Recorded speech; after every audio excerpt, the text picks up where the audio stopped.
Godzilla यानी the king of monsters, ये MonsterVerse का एक ऐसा मॉन्स्टर है जिसे हराने वाला मॉन्स्टर पूरे मॉन्स्टरवर्स में नहीं है। इसलिए आज हम मॉन्स्टरवर्स से निकलकर एमसीयू में जाकर देखेंगे कि वहां का सबसे पावरफुल फायर डीमन सर्टर अपनी ताकत से गॉडजिला को हरा पाएगा या नहीं। तो चलो इस कमाल की वीडियो को बिना देरी के स्टार्ट करते हैं। अगर सर्टर की पावर और एबिलिटी की बात करी जाए तो इसके पास unlimited stamina, hell fire produce करने की क्षमता और इसकी सबसे ज्यादा पावरफुल वेपन ट्विलाइट स्वॉर्ड है। सर्टर एक फायर डीमन है जो किसी भी तरह के आग को कंट्रोल करके उससे तरह तरह के वेपन क्रिएट कर सकता है। इसके साथ ही इसका सबसे बड़ा एडवांटेज है कि ये इमॉर्टल है। सर्टर के पावर का मेन सोर्स है इटर्नल फ्लेम। जब लोकी द्वारा सर्टर का स्कल को इटर्नल फ्लेम में डाला गया था तब सर्टर अपने फुल पावर और फुल पोटेंशियल में आ गया था। सर्टर के हाइट की बात करी जाए तो ये लगभग 1000 फीट लंबा है। सर्टर अपनी पावर से किसी भी एनर्जी को एब्जॉर्ब करके उससे एनर्जी ब्लास्ट कर सकता है और ये एनर्जी ब्लास्ट इतना ज्यादा पावरफुल होता है कि बड़े बड़े सिटी आग से जलकर पल भर में खाक हो जाते हैं। सर्टर के बॉडी का टेम्परेचर इतना ज्यादा है कि ये धरती के एटमॉस्फेयर को तबाह कर सकता है। सर्टर जब अपनी सबसे कमजोर अवस्था में था तो उसने गॉड ऑफ थंडर यानी थॉर को अच्छा खासा टक्कर दिया था और तो और इसने सुपर पावरफुल हेला को भी मार दिया। सर्टर इतना पावरफुल डीमन है कि इस पर हेला के स्वॉर्ड का भी कोई असर नहीं हो रहा था। हेला को मारने के बाद इसने अपने वेपन से पूरे एसगार्ड को तबाह कर दिया था।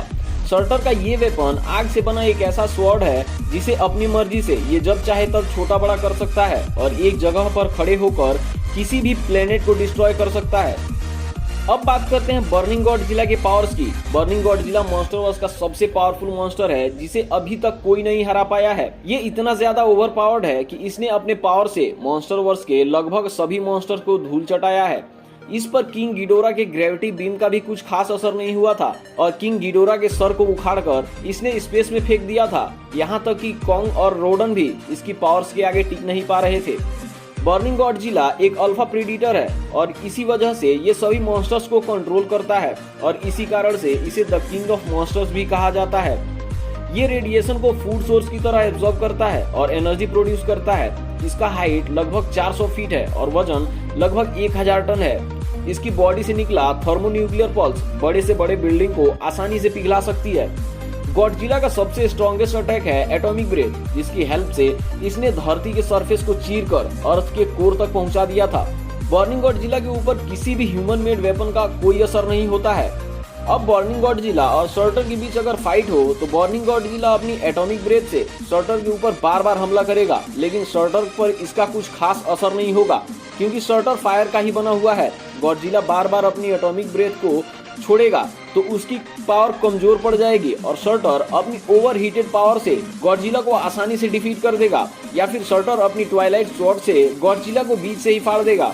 सर्टर के डीमन होने के कारण इसके अंदर लिमिटलेस स्टेमिना है, मतलब कि ये लड़ाई को कई सालों तक कंटिन्यू रख सकता है। लेकिन गॉडजिला ऐसा नहीं कर पाएगा क्योंकि गॉडजिला कुछ घंटों तक लड़ने के बाद इसकी न्यूक्लियर पावर खत्म हो जाएगी। तो इन दोनों के बीच अगर लड़ाई होती है तो इस लड़ाई में बर्निंग गॉडजिला के जीतने का चांस 1% भी नहीं बनता है। मेरे हिसाब से तो इस महायुद्ध का विजेता सर्टर ही होगा। आप लोगों के हिसाब से कौन जीतेगा कमेंट करके जरूर बताना। बाकी अगर वीडियो पसंद आई हो तो वीडियो को लाइक करके चैनल को सब्सक्राइब जरूर कर लेना।